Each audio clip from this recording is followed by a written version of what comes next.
रिश्तेदारियों में बहुत औपचारिकताएं होती हैं मेरे भाई। रिश्तेदारी में ऊंच नीच की बातें होती हैं। रिश्तेदारी वो होती है, कोई मुझसे पूछे कि रिश्तेदारी महान होती है या दोस्ती, तो मैं पुलक सागर कहूंगा रिश्तेदारी छोड़ सकता हूं, लेकिन दोस्ती सबसे बड़ी चीज हुआ करती है। दोस्ती में कुछ ऊंच नीच नहीं होता है। दोस्ती में, रिश्तेदारी में तो रिश्तेदारों से संभल संभल के बोलना पड़ता है। हमको पूछा नहीं, हमारा सम्मान नहीं किया, हमारा, ये रिश्तेदारियों के लफड़े हैं। हम उनके घर गए, हमें पानी को नहीं पूछा। दोस्त ऐसा कभी नहीं कहता है मेरे भाई। दोस्त के मन में ये बातें कभी नहीं आती हैं। रिश्तेदार में बहुत सी रिश्तेदारी निभाना पड़ती है, दोस्ती निभाना नहीं पड़ती। दोस्ती तो जीना पड़ती है, आनंद के साथ दोस्ती जी जाती है मेरे भाई। रिश्तेदार शिकायत से भरे होते हैं। कभी कंवर साहब आ जाएं, दामान जी आ जाएं, यदि आपके घर में खाएंगे पिएंगे, तिलक भी करवाएंगे, टिफिन भी ले जाएंगे, और घर जाके कहेंगे मजा नहीं आया, धत रे की मर गया वो करते करते ससुर साहब, तुमने क्या दिया, मजा नहीं आया।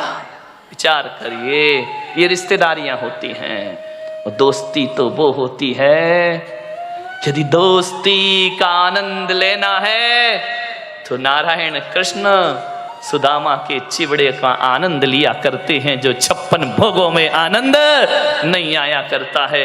दोस्ती बड़ी आनंद प्रदायक होती है। आपसे एक निवेदन है, मैं जहां तक सोचता हूं कि अब्दुल कलाम को यदि गलत संगति मिल जाती तो मेरा पूरा विश्वास है कि अब्दुल कलाम लादेन बन गए होते, और लादेन को अच्छी संगति मिल जाती तो लादेन अब्दुल कलाम बन गया होता। ध्यान रखिए, राम को अच्छी संगति मिली, वो महान हो गए।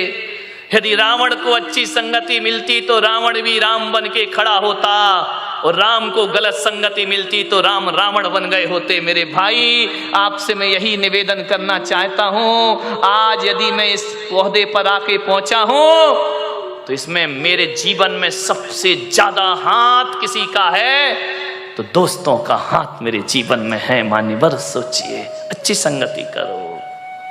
मालूम है, गंगा जैसी नदी में यदि नाली का पानी मिल जाए तो कहते हैं कि नाली का पानी गंगा जैसा पूज्य हो जाया करता है। गंगा में नाली का पानी मिले तो वो गंगा जल हो जाया करता है, और गंगा जल को यदि नाली में डाल दिया जाए तो वो गंदा जल हो जाया करता है, वो अपवित्र हो जाया करता है। संगति करो तो गंगा जैसों की करो, जहां जाकर के हमारा ये गंदगी में शरीर पवित्र हो जाए। एक कोयले की बोरी में, कोयला जानते हैं, मैलाएं क्या बड़ा कठिन, थोड़ा सा यही थोड़ा, हाँ चलेगा, बहुत कठिन है भाई।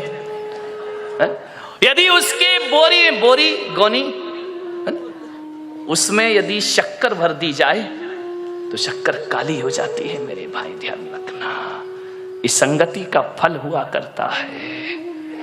मैं आपसे निवेदन करता हूं, दोस्ती के रिश्ते को पवित्र रखना है, पावन बनाना है, तो जिससे भी दोस्ती का रिश्ता बनाओ, बनाने से पहले एक कब्रिस्तान अपने हृदय के कोने में जरूर बनाना। ध्यान रखना, बाहर के कब्रिस्तान की बात नहीं कर रहा हूं, अपने हृदय के कोने में, अपने मन के कोने में एक कब्रिस्तान जरूर बनाना। और ऐसा कब्रिस्तान जहां हम अपने मित्र की बुराइयों को दफना सके। ध्यान रखिए, उनको जमी दोज कर सके। हर मित्र में अच्छाई और बुराई दोनों हुआ करती है। मेरे भाई, आपसे निवेदन है, यदि दोस्ती को अच्छा रखना है तो मित्रों की बुराइयों को सीने में दबा के रखना पड़ता है। ऐसा कब्रिस्तान जहां हम मित्र के दोषों को छिपा सके, बहुत कठिन काम है। प्रशंसा करना बहुत आसान है मेरे भाई, कमियों को छिपाना बहुत कठिन काम हुआ करता है। अरे किसी व्यक्ति में कोई कमी है, उस कमी को यदि छिपाना है तो इतना ही कठिन है जैसे कोई जहर का घूंट पी रहा। हम दूसरों की कमियों को उजागर बहुत जल्दी करते हैं। दोस्त कैसा होना चाहिए? एक वो होती है ना ढाल, तलवार के साथ ढाल जो होती है वो हमेशा पीठ के पीछे रहा करती है, पीठ पर लगी रहती है। लेकिन जो ढाल जो पीठ पर है, लेकिन जब उसका दोस्त रणभूमि में खड़ा होता है और जब उस पर तलवारों से आक्रमण होता है तो पीछे की ढाल छाती के सामने आ जाया करती है। दोस्त वैसे ही होना चाहिए कि बुरा अच्छे दिनों में तो दोस्त पीछे रहे, लेकिन बुरे दिनों में ढाल बन करके दोस्त को आगे आना चाहिए, दोस्ती का रिश्ता निभाना चाहिए, ढाल बन करके खड़े